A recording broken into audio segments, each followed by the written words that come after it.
যারা পশু পাখি ভীষণ ভালোবাসো তাদের জন্য এই ভিডিওটা একদম আইডিয়াল হবে। তো রবিবার ছিল দিনটা, আমি এখানে দেখো আমাদের গপুদের সেবা দিয়ে নিয়েছি সুন্দর করে সাজিয়ে গুছিয়ে। তারপরে আমি আর শাগনিক মিলে চলে এসেছিলাম শ্রীরামপুরের রয় ঘাটে, যেখানে প্রত্যেক রবিবার হয় পশু পাখির হাট।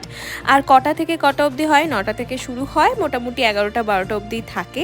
আর এখানে তোমরা গাছপালা পাখি থেকে শুরু করে এই ছোট্ট ছোট্ট বাচ্চাদেরও পেয়ে যাবে, যেখানে নানান ধরনের তোমরা কুকুর পেয়ে যাবে। মানে এত মিষ্টি মিষ্টি, বাড়ির এত কাছে হাটটা হয়, তাও মাত্র এই নিয়ে আমি 2বার এসেছি। তোমরা কে কে এসছো অবশ্যই জানিও। এখানে দেখো নানান ধরনের তোমরা ব্রিড পেয়ে যাবে, নানান ধরনের, মানে যা চাইবে তাই এখানে পেয়ে যাবে। আর ইনি এখন যাচ্ছে তার নতুন বাড়িতে।